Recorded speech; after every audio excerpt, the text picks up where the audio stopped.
ప్రజలకు ఉపయోగపడతాయి అనేటువంటి విషయాల మీద ఎప్పుడైనా నా దృష్టికి తీసుకురావాల్సినటువంటి వాటి గురించి కూడా నన్ను ఆయన కలుస్తూ ఉండడం, నేను ఆయన కలుస్తూ ఉండడం జరిగింది. రామారావు గారు చాలా మృదు స్వభావి. ఆయనలో ఎప్పుడు కూడా నేను ఒక భిన్నమైనటువంటి మనిషిగా ఎప్పుడు నాకు కనిపించలేదు. ఆయన చాలా ప్రశాంతంగా ఒక విషయాన్ని తెలియజేసేటప్పుడు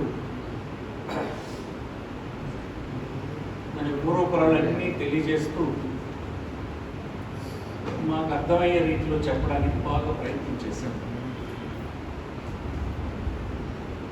సాహితీలో ఆయన యాక్టివ్గాను అధ్యక్షులుగాను కొంతకాలం ఉన్నారు. రెండవది వృక్షశాస్త్రం అతను పట్టభద్రుడు కనుక వృక్షశాస్త్రంలో చాలా ఎక్కువ అతను సమయాన్ని రీసెర్చ్కి ఉపయోగించినాడు. అనేకమైన ఔషధాలు ఆయుర్వేదంలో ఉన్నాయి, మన ప్రాంతంలో ఉన్నాయి. మన పూర్వీకులు గుర్తించినటువంటి అనేక ఔషధ మొక్కలు, దాని యొక్క ప్రాముఖ్యతని, అవసరాల్ని రీసెర్చ్ చేసినటువంటి విషయాల్ని తర్వాత తెరమరుగైపోయినాయి.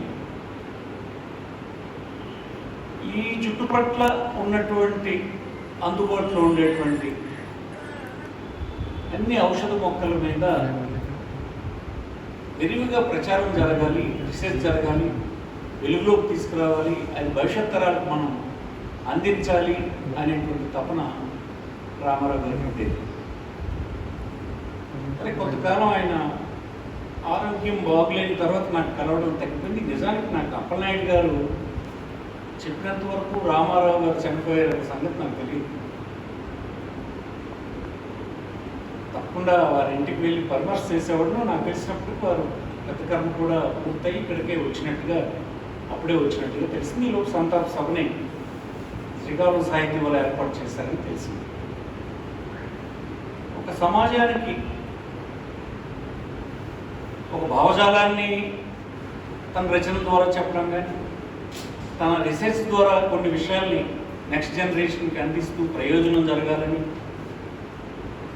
ఒక సమాజానికి ప్రయోజనకారి అయినటువంటి వ్యక్తి మరణించడం ఒక కుటుంబానికే కాకుండా ఎప్పుడైనా సమాజానికి లోటు కదా. అలాంటి వ్యక్తుల మరణం,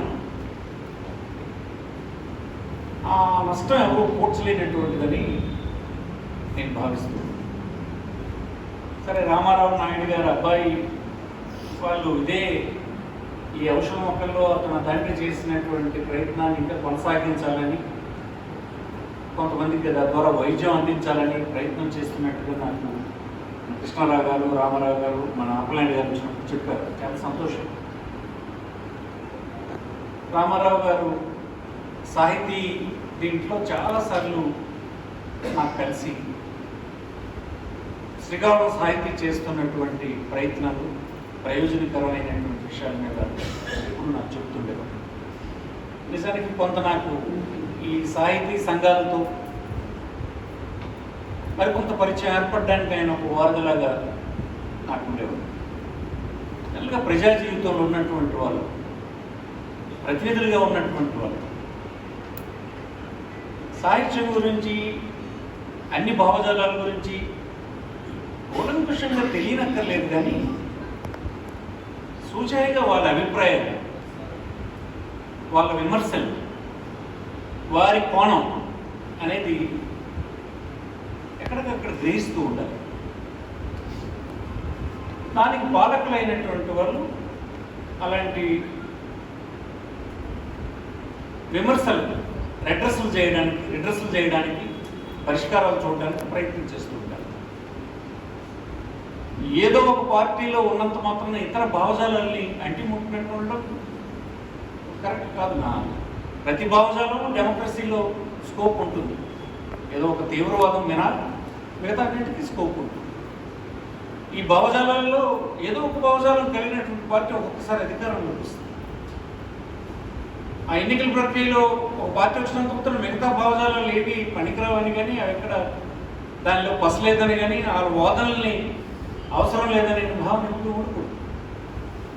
అందుకోసం సునిశ్చితంగా సమాజాన్ని సమస్యల్ని అధ్యయనం చేస్తున్నటువంటి రచయితలంటే, వారి కోణం అంటే, వారి విమర్శలంటే నేను చాలా ప్రాధాన్యత నా వరకు ఇస్తాను. వ్యక్తిగతంగా నేను అవగాహన చేసుకోవడానికి అదొక ఉపయోగపడేటువంటి వేదికలుగా నేను భావిస్తాను. అందుకే ఇప్పుడు ఎక్కడ ఏ కార్యక్రమం జరిగినా కొంత సమయం అక్కడ ఉండి తెలుసుకోవడానికి ప్రయత్నం చేస్తూ ఉంటాను.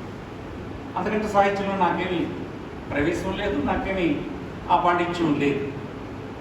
ఈ కోణం వల్లనే శ్రీకాకుళం సాహితీతో నాకు బాగా పరిచయం జరిగింది. ఈ ప్రాంతపు సమస్యలు, ఈ ప్రాంతపు జీవన విధానాలు, ఈ ప్రాంతంలో ఉండేటువంటి వ్యత్యాసాలు, ఆర్థిక అసమానతలు, వెనుకోటతనం, దానికి కారకులైనటువంటి వారెవరు, ఎక్కడ నిర్లక్ష్యం చేయబడింది, ఇలాంటి విమర్శలన్నింటినీ అధ్యయనం చేయడం వల్ల ప్రయోజనం ఉంటుందని భావిస్తూ తెలుసుకుంటూ ఉంటాను. అలాంటి విషయాలు నా దృష్టికి రచనల ద్వారా, ఇలాంటి సభల ద్వారా, జరుగుతున్న సభల ద్వారా, సమాజాల ద్వారా తీసుకొస్తున్నటువంటి సాహితీ సభ్యులందరికీ, సంఘానికి సభ్యులందరికీ నా కృతజ్ఞతలు తెలియజేస్తూ, రామారావు నాయుడు గారు మరణం మా అందరికీ చాలా బాధ కలిగించింది. ఒక ప్రముఖ వ్యక్తి, సమాజానికి అవసరమైన వ్యక్తి ఇక లేరు అనేటువంటి మాట బాధ కలిగించిందని మీకు మనం చేస్తూ, కుటుంబ సభ్యులందరికీ నేను నా సానుభూతిని తెలియజేస్తూ, మా లెక్క ప్రకారం వారి ఆత్మకు శాంతి చేకూరాలని, భగవంతుడు అన్ని విధాలా కుటుంబాలకు మేలు చేయాలని భావిస్తూ సెలవు తీసుకుంటూ నమస్కారం.